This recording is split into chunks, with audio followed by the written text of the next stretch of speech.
ओम नमो भगवते वासुदेवाय। स्वागत है आप सभी का हमारे चैनल पर। आप सभी भक्तों का दिन शुभ हो, मंगलमय हो। आज है दिनांक 20 मई 2026 और आज आप सुनेंगे अधिक मास के महात्म का चौथा अध्याय। कथा आरंभ करने से पहले आपसे एक ही आग्रह है, अगर अभी तक आपने हमारे चैनल को सब्सक्राइब नहीं किया है तो चैनल को सब्सक्राइब करके बेल आइकन पर क्लिक कर लीजिए और अगर आज की कथा पसंद आए तो लाइक करिए, औरों से भी शेयर करिए। तो चलिए शुरू करते हैं आज की कथा। आज की कथाओं में आप सुनेंगे पुरुषोत्तम मास के चौथे अध्याय की कथा। इसके बाद आप सुनेंगे तुलसी माता की कथा और सीता माता के नित्यनेम की कथा। तो अंत तक वीडियो को अवश्य देखिए, कथाओं को पूरा सुनिए। अधिक मास कहने लगा, हे नाथ, हे कृपा निधि, मल मास ऐसा मेरा नाम है। मैं बलवानों से तिरस्कृत होकर यहाँ पर आया हूँ, फिर आप मेरी रक्षा क्यों नहीं करते? मुझको इन लोगों ने शुभ कर्म में वर्जित, अनाथ और सदैव घृणा की दृष्टि से देखा है। अब आपकी दयालुता कहाँ गई? कठोरता क्यों हुई? इस प्रकार भगवान से कहकर स्वामीहीन मलमास श्री कृष्ण के आगे आंसू बहाता हुआ बैठ गया। तब द्रवीभूत होकर हरि आगे बैठे दीन बदन मलमास से कहने लगे, हे तात, तुम अत्यंत दुख में डूबे हुए हो। सो ऐसा क्या बड़ा भारी दुख तुम्हारे मन में है? तुम किसी प्रकार का सोच मत करो, मैं तुम दुख में डूबे हुए का उद्धार करूँगा। मेरी शरण में आकर तुम सोच करने के योग्य नहीं हो। नारायण बोले। ऐसे भगवान के वाक्य सुनकर मलमास बोझल सा होकर मधुसूदन भगवान से बोला, हे भगवान, आपको सब कुछ ज्ञात है। आपके बिना इस संसार में कुछ भी नहीं होता। भगवान, मेरे दुर्भाग्य की पीड़ा क्या आप नहीं जानते? तो भी हे नाथ, दुख रूपी फांस में फंसा हुआ जैसा कष्ट किसी को भी ना हुआ ना देखा, सो आपसे कहता हूँ। क्षण लव मुहूर्त पक्ष मास और दिन रात्रि अपने स्वामी की आज्ञा से सदा भय रहित होकर आनंद करते हैं, परंतु मेरा न कोई नाम है, न कोई मेरा स्वामी है, न कोई मुझको आश्रय देने वाला।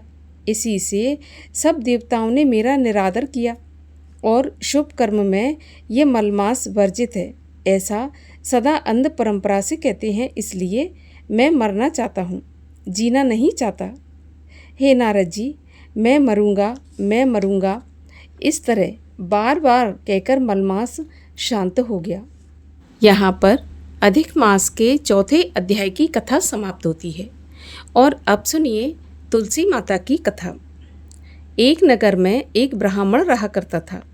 वह प्रतिदिन मंदिर जाता, वह प्रतिदिन तुलसी माता की पूजा करता था।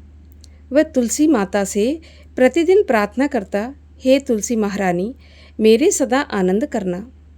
तुलसी माता ने सोचा, ये ब्राह्मण तो बहुत सीधा है और गरीब है और प्रतिदिन मेरी पूजा करता है, मैं इसके कुछ ना कुछ करना चाहती हूँ। सो तुलसी महारानी एक कन्या का रूप बनाकर बैठ गई और उस ब्राह्मण को बोली कि ब्राह्मण, मैं भी तेरे घर आना चाहती हूँ।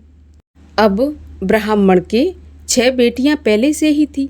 अब ब्राह्मण मन में ये सोचने लगा कि 6 बेटियाँ तो मेरे पहले से ही हैं और 7 लड़कियों का मैं कैसे पालन पोषण करूँगा, लड़कियों की शादी कैसे कराऊँगा, मेरे पास तो कुछ भी ऐसा नहीं है। ये व्यविचार करके वह बहुत परेशान रहने लगा। उसको तो खाना भी नहीं भा रहा था। जब ब्राह्मण की पत्नी ने ब्राह्मण की ऐसी हालत देखी तो वह अपने पति से बोलने लगी कि स्वामी, क्या बात है, आजकल आप बहुत दुखी दुखी से रहते हैं, आपके मुखमंडल पर चिंताएं दिखाई देती हैं।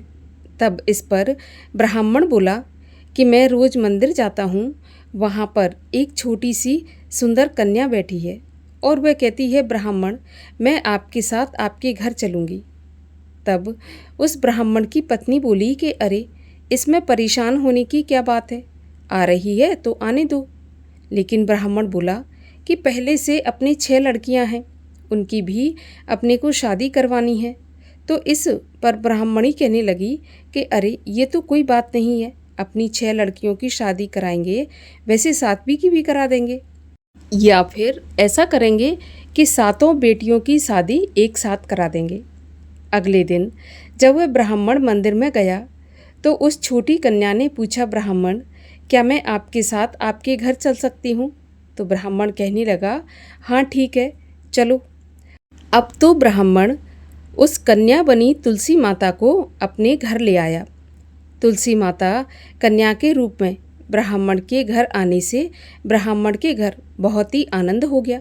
घर में लक्ष्मी की बारिश हो गई।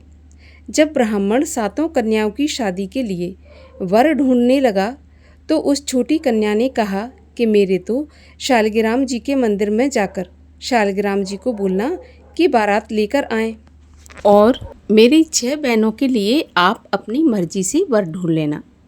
और ब्राह्मण देवता ने ऐसा ही किया। ब्राह्मण देवता तत्काल समझ गए कि ये शालिग्राम जी को बुलाने वाली कोई और नहीं बल्कि माता तुलसी हैं, जो कि उनकी गरीबी दूर करने के लिए और उनके घर में आनंद करने के लिए कन्या का वेश धारण करके आईं। तुलसा महारानी की मेहरबानी से उसके सभी काम पूरे हो गए और घर में सब तरह से आनंद हो गया। हे तुलसी माता, हम भी यही प्रार्थना करते हैं कि जो भी आपकी ये कथा पढ़े या सुने या हुंकारा भरे, उनके घर में सदा सर्वदा आनंद रखना, हमेशा अपनी कृपा बनाए रखना। बोलिए तुलसी माता की जय। और अब सुनिए सीता माता के नित्यनेम की कथा। सीता माता के नित्यनेम की कथा हमें प्रातःकाल स्नान आदि से निवृत्त होकर रोजाना सुनना चाहिए। इसे सुनने से घर में अन्न और धन के भंडार सदा भरे रहते हैं और माता सीता की कृपा से सभी प्रकार से आनंद होता है। तो इसीलिए इस कथा को आप रोजाना अवश्य सुनें। ये कहानी माता सीता कहती थीं और श्री राम इसे सुना करते थे। एक दिन श्री राम भगवान को किसी काम के लिए बाहर जाना पड़ गया तो सीता माता कहने लगी कि भगवान, मेरा तो 12 वर्ष का नित्य नियम है, अब आप बाहर जाएंगे तो मैं अपनी कहानी किसे सुनाऊंगी। तब श्री राम बोले कि तुम कुएं की पाल पर जाकर बैठ जाना और वहाँ जो औरतें पानी भरने आएंगी उन्हें अपनी कहानी सुना देना। अब तो माता सीता कुएं की पाल पर जाकर बैठ जाती हैं। तभी वहाँ पर एक स्त्री आई। उसने रेशम जरी की साड़ी पहन रखी थी और सोने का घड़ा ले रखा था। सीता माता उसे देखकर कहती हैं, बहन, मेरा 12 वर्ष का नित्यनेम सुन लो। लेकिन वह स्त्री बोली, मैं तुम्हारा नित्यनेम सुनूंगी तो मुझे घर जाने में देर हो जाएगी और मेरी सास मुझसे लड़ेगी। ऐसा कहकर उसने कहानी नहीं सुनी और घर चली गई। घर जाते ही उसकी रेशम जरी की साड़ी फट गई और सोने का घड़ा मिट्टी के घड़े में बदल गया। जब सास ने देखा तो पूछा कि ये किसका दोष अपने सिर पर लेकर आई है। तो बहू कहने लगी कि माँ जी, कुएं पर एक औरत बैठी थी, उसने कहानी सुनने के लिए कहा, लेकिन मैंने कहानी नहीं सुनी, उसी का ये फल मिला है। बहू की बात सुनकर अगले दिन सास वही साड़ी और घड़ा लेकर कुएं की पाल पर गई। सास को वहाँ पर सीता माता बैठी मिली तो माता सीता ने कहा कि बहन, मेरी कहानी सुन लीजिए। तो सास बोली, एक बार तो छोड़ो, मैं तो 4 बार कहानी सुन लूँगी। जब माता सीता ने ऐसा सुना तो अपनी कहानी कहना शुरू कर दी।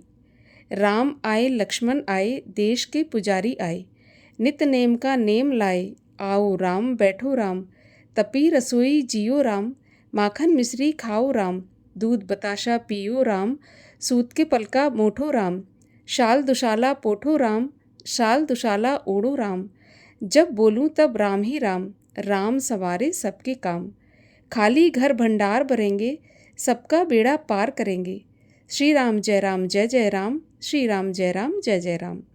सास बोली, बहन, कहानी तो बहुत अच्छी लगी। कहानी सुनकर सास अपने घर चली गई। तभी उसकी साड़ी फिर से रेशम जरी की बन गई, मिट्टी का घड़ा फिर से सोने के घड़े में बदल गया। बहू कहने लगी, सासू माँ, आपने ये सब कैसे किया?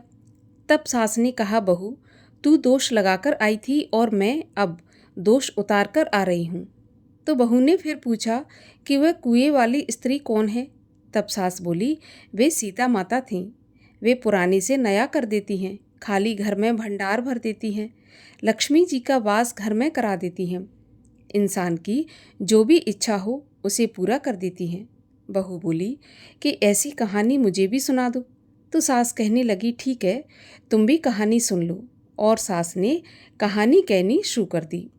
राम आए लक्ष्मण आए, देश के पुजारी आए, नित नेम का नेम लाए, आओ राम बैठो राम, तपी रसोई जियो राम, माखन मिश्री खाओ राम, दूध बताशा पियो राम, सूत के पलका मोठो राम, शाल दुशाला पोठो राम, शाल दुशाला ओढ़ो राम, जब बोलूं जब राम ही राम, राम सवारे सबके काम, खाली घर भंडार भरेंगे, सबका बेड़ा पार करेंगे, श्री राम जय जय राम। कहानी सुनकर बहू बोली, माँ जी कहानी तो बहुत अच्छी है। तब सास ने कहा, तो ठीक है, इस कहानी को हम रोज कहा करेंगे। अब तो सास बहू रोज सवेरे उठती, नहाती धोती और पूजा करने के बाद नितनेम की सीता माता की कहानी कहती। एक दिन उनके वहाँ एक पड़ोस की औरत आई और बोली, बहन जरा सी आँच देना। तो वह बोली कि आँच तो अभी हमने जलाई नहीं। तो पड़ोसन कहने लगी, तो फिर तुम सुबह 4 बजे से उठकर क्या कर रही हो? फिर उन्होंने कहा कि सुबह उठकर हम पूजा करते हैं, फिर सीता माता की नितनेम की कहानी कहते हैं। तब पड़ोसन बोली कि सीता माता की नितनेम की कहानी कौन सी है और इसके कहने से तुम्हें क्या फल मिला? तो वे बोली, इनकी कहानी कहने से घर में भंडार भर जाते हैं, सारे काम सिद्ध होते हैं, मन की इच्छा भी पूरी होती है। पड़ोसन बोली कि बहन ऐसी कहानी मुझे भी सुना दो। फिर वह बोली कि ठीक है, तुम भी ये कहानी सुन लो। और ऐसा कहकर उसने कहानी कहनी शुरू कर दी। राम आए लक्ष्मण आए, देश के पुजारी आए, नित नेम का नेम लाए, आओ राम बैठो राम। इस प्रकार से सारी कहानी पड़ोसन को सुना दी। सारी कहानी सुनने के बाद पड़ोसन कहने लगी, बहन कहानी तो मुझे बहुत अच्छी लगी। अब तो वह पड़ोसन भी नितनेम सीता माता की कहानी कहने लगी। कहानी कहने से सीता माता ने पड़ोसन के भी भंडार भर दिए। अब तो पूरे मोहल्ले में नितनेम की कथा चल पड़ी। हर किसी की मनोकामना पूरी होने लगी। हे माता सीता, जैसे आपने उनके भंडार भरे, वैसे ही आप हमारे भी भंडार भरना। जो ये कहानी सुने, कहे और हुंकारा भरे, उनके भी घर के भंडार सदा भरे रखना। बोलिए सीता माता की जय।